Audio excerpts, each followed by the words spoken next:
Title: The Water Didn't Take Her. It kept her. They say the forest doesn't judge you. It just watches. And lakes don't kill people. They keep them. I didn't believe any of that. Not until I watched the woman I loved stop being afraid of the water and start belonging to it. I met Hannah during the quietest year of my life. We both worked in Seattle, both exhausted, both pretending we were fine. She had this way of listening that made you talk more than you planned to. Long pauses never bothered her.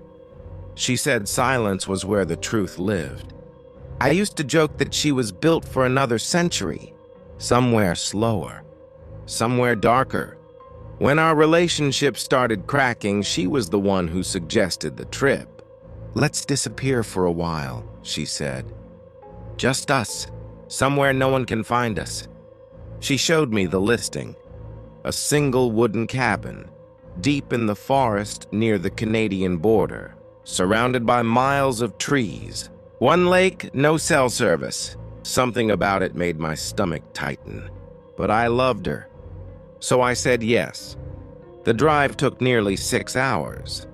The last hour was nothing but dirt roads, and trees packed so tight they blocked the sky.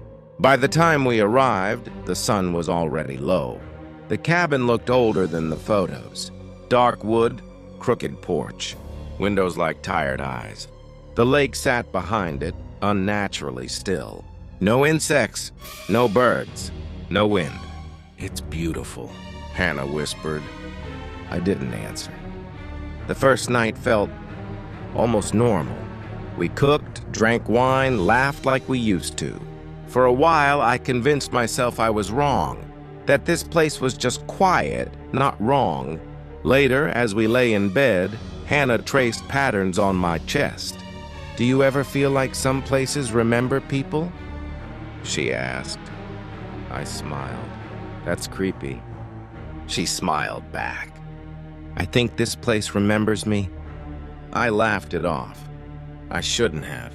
I woke up around 2:30 a.m. The bed was cold. Hannah was gone. The cabin door was open. Outside, the moon lit the lake like polished glass. Hannah stood at the shoreline, barefoot, wearing only a thin sweater. Hannah, I called quietly. She didn't turn. I heard someone walking, she said. In the water. I stepped closer. The lake was perfectly still. Not a single ripple around her legs. Let's go inside, I said. It's freezing. She looked at me then. Her eyes were calm. Too calm. They were calling me, she whispered. Like they already knew me. The next morning, I explored the area while Hannah slept. Behind the cabin, hidden by overgrown bushes, I found something that made my hands shake. Old wooden posts. Graves. Some marked, some not. Most names were gone, rotted away by time. One was fresh enough to read. Hannah Brooks. I laughed out loud. A sharp, panicked sound.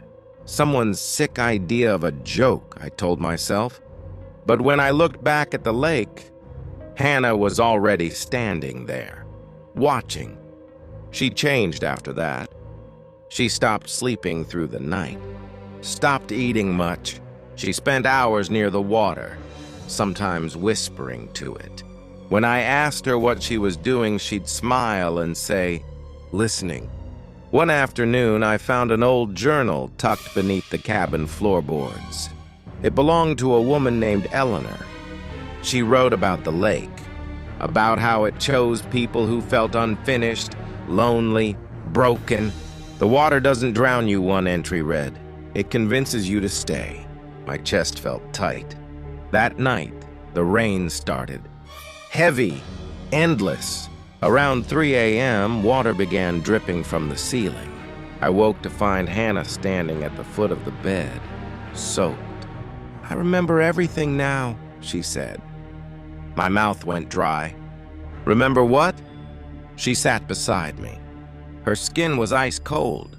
I came here once before, she said. Years ago, with someone else. She told me how he left her alone by the lake, how she waited, how the water spoke to her when no one else did. "How did you survive?" I whispered. She smiled. "I didn't." The cabin began to groan. Water seeped through the floorboards, fast and freezing. "I don't want to be alone again," Hannah said softly. "And neither do you." I grabbed her hands. "I love you," I cried. "Please, we can leave." She leaned in, pressing her forehead to mine. "I know," she whispered. "That's why it wants you too." The water rose. The cabin door slammed shut. The lake poured inside like it had been waiting. I tried to scream. Water filled my lungs.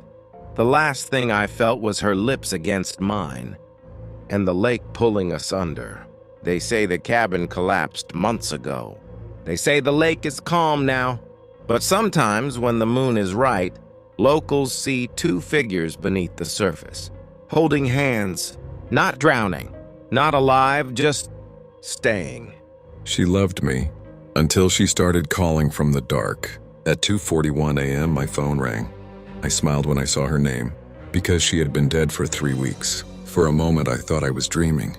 Phones glitch all the time, right? Maybe it was just my mind playing tricks on me.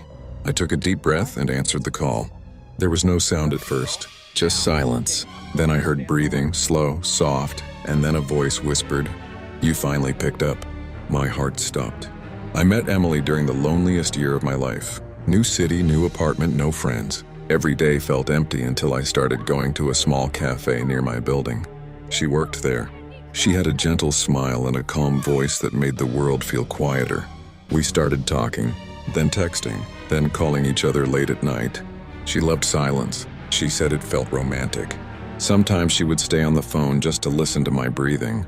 One night she said, "Promise me something." I asked what. She replied softly, "If I ever disappear, don't forget my voice." I laughed and told her she was being dramatic. Emily was kind. She remembered small things about me. When we walked together at night, she held my arm tightly. Sometimes she looked at me like she was afraid of losing me. Once she said, half joking, "If something happens to me, will you still talk to me?" I smiled and said, "Every day." I didn't know promises could survive death. One night after dinner, she asked me to walk her home. Halfway there, she suddenly stopped. Her hand tightened around mine. "I don't feel right," she whispered. I told her she was tired.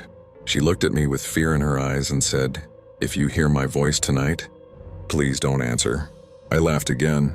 Minutes later, Emily was hit by a speeding car. Instant, no goodbye. I stood in the hospital staring at a body that didn't feel real. After that, days passed like shadows. 3 weeks later, my phone rang. 2:41 a.m. Her name was on the screen. My hands were shaking as I answered. Static breathing. Then her voice said, "Why didn't you come with me?" The call ended. There was no record of it on my phone. The next night, the phone rang again. Same time, same number. Sometimes she cried. Sometimes she laughed like she used to. Sometimes she said nothing at all. Every call ended the same way. "I'm waiting for you." I stopped sleeping, stopped eating, but I never stopped answering. One night I whispered, "I miss you." She replied instantly, "Then why are you still alive?" My blood ran cold. I asked where she was. She said, "Where you left me." That night I dreamed of her standing by the road, smiling, broken. When I woke up, my phone was on my chest. A message glowed on the screen. "Come visit me." On the 30th night, the phone rang again, but this time I was already outside, standing at the exact place where she died. I answered. Her voice sounded happy. "You kept your promise." I said, "I'm here." She whispered, "Turn around." There was no one there, but I felt arms wrap around me, cold, loving, familiar. Her voice brushed my ear. "Now we can talk forever." The phone slipped from my hand. The call ended, and for the first time in weeks, the silence answered back.